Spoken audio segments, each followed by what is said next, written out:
Do you have trouble getting your child to write?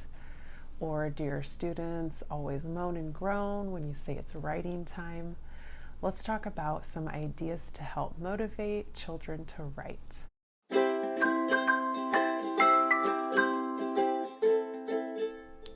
So sometimes kids say they don't like to write or they don't want to write. I saw this a lot when I taught first and second grade. And what I found was that just by changing things up a little bit or doing an activity a different way, it just kind of helped kids get started. So I want to share with you 7 tips to try to encourage and motivate those reluctant writers. So the first thing is a picture first idea. So a lot of times, we're pressed for time. So often we just need the kids to hurry and write their story. And that's not how their little brains work all the time. They need to process things. So you could just give them a blank piece of paper and have them draw a picture first. And I still would, if you're pressed for time, you can still limit this time. So just give them a set amount of time where they get to actually draw first. And that can help give them some details. They might be able to draw more of a detailed picture that can then help transfer over to a detailed story. So that's something to try, letting them draw the picture first or letting them verbally tell the story with a partner. And a second idea to try is give them a book or a little booklet. So sometimes kids think it's kind of fun to be an author and to write a book. So what I found is giving students, and this is just blank paper folded and stapled, but just giving them something that looks more like a book can be more exciting to them. So you can just start probably more the primary grades like preschool, kindergarten, or even first grade. We did this a little bit at the beginning of the year, is just blank. So just let them do the picture and words where they want to, and then you can move into maybe some lined booklet paper. So same, I'm not turning these pages. So, whoops, that one didn't get stapled, but here's the booklet idea. So that can just be a different fun thing for them to try different new paper that is a book. A third idea is sentence starters or writing prompts. So these are great for students that don't know how to get started. They don't know what to write. You can do all different kinds, all across, the different genres of writing, opinions, creative, explaining things, how-tos. So there's a lot of different ways, and I'll put some ideas here, and then I'll link down in the description box below a great one that I found that just includes a lot of different things. And what I love about these too is these can be ideas for stories, like long drawn out stories, depending on your age, or they can just be little quick writes. So you could take one of these and just have them write for 5 to 10 minutes and just do a quick write. And a lot of times students are a little more willing to write when they know it's only going to be 5 or 10 minutes. They don't have to sit there forever. And then sometimes that just gets them stuck. So just little quick writes. Sometimes you can throw in shorter bursts of writing more often, and that might get some of those unwilling writers to be engaged a little bit more. Fourth idea is to create a topic list. So similar to the last one, just to give those writers who don't know what to write some ideas. So you can create, if you're in the classroom, you can create this as a group, and you could even have all the students kind of write the same list down that you create as a group and maybe put that in the writing folder. So when it's time to write, they can just look down and they've got already a list of ideas right there. You could have them, they could also come up with their own or with a partner. So a lot of different ways, but just having a go-to list that's already done. And this is great when you do have only in a short period of time, then, it kind of takes away some of that guesswork of trying to decide what to write for them, because they've already got a list. They can just check that list and pick something and go with it. A fifth idea is to make an anchor chart of what writers write. So some kids might not want to write a story, but they might be more eager to write a letter to someone. So we would create this anchor chart, which is just a chart that we put up on the wall so students could refer back to it. and it had different ideas of things they could write. So stories are on there. They could also do a letter or some notes or like an instruction manual, how to.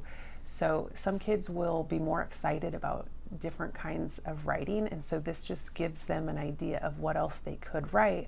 It doesn't always have to be like a several page story. So some days you might give them a choice. They could pick something off of this list to write about that day. And I know you're not always going to give them a choice, but sometimes they will be more excited if they get to choose what to write.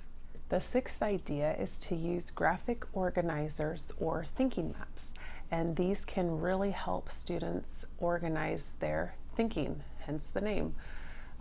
So there are a lot of different ones, and some work better for different types of writing than others. So you might kind of experiment and see what works best for the type of writing you're doing. And then some of these thinking maps, certain students like certain ones more than a different one. So you might kind of just give them the different options and then see which one works for them. And I'll put some pictures up here, but some of the ones that I thought really worked well are the circle map. The bubble map can be really good for writing. Those are kind of topic based, so they'll help kids just come up with ideas based on a topic. And then some other ones like a flow chart, or you could do like a beginning, middle, end. And then a tree map can also be kind of helpful for writing. So just another way for kids to organize their thoughts before they start writing. So it's kind of could be that pre-writing step where they're just brainstorming, getting ideas down, and then it can help them to form those complete sentences that becomes their actual writing piece. These are a great way to scaffold or support students during the writing process, and so you might do this with your child at the beginning if you're homeschooling, or if you're in the classroom, you might do it as a whole class and kind of do some of the background as a class, and then they can take that and do the rest of it independently. So it's kind of just a little step to get them started, and then they can ease into writing on their own a little bit more if that's needed. And some kids don't need that, they can just take it and run with it, but it is a nice support for students that do need a little bit more of the support at the beginning of writing. So my seventh idea is called Share the Pen, and this is a great way to just change up your normal writing. You can create a story or beginning of story, however you want to use this. You can create it as a class, as a small group, as a partner, a lot of different ways, and it's very flexible. You can write most of it, some of it, or hardly any of it, depending on where your students are at.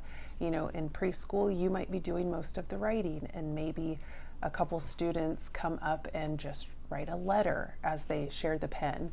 And then other, you know, as you go on to kinder or first grade, they might be coming up to write a whole word or a phrase, a group of words. So the idea is just that you're sharing the writing, you're sharing the pen to write the story or whatever type of writing it is. But it just, it's a great way for it to kind of be a collective work, like a group collaboration, where it doesn't put so much pressure on that child to sit and write their whole thing by themselves. You know, that can sometimes be a little daunting to young children. So it's a great way to do it together, and then it takes the pressure off of them. And knowing your students, or your kids, if you're homeschooling, knowing them and what they can and can't do, you can kind of pick and choose when you have them come up to share the pen or to write whatever portion they're going to, and you can help build that confidence. So if you know they can write this word, then maybe you bring them up for that part, and then it'll just help build that confidence. You know, and they get to do that part that they felt good about doing in front of the class. So it's just a great thing to throw in every once in a while to change it up, and just to give kids a little bit different kind of writing in their day. So last, I want to leave you with a bonus tip to just be patient and go easy.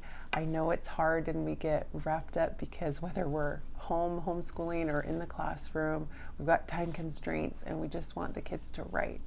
But if we allow time and flexibility to change things up, try some different ideas, give them time and space and support, then a lot of times their writing is more fruitful that way. So we've got to try to find that balance of motivating them, encouraging them, and then still also holding them accountable. So I hope you have enjoyed this and found something helpful to try.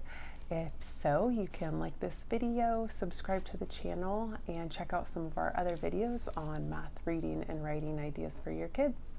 Thanks for watching and have a blessed day.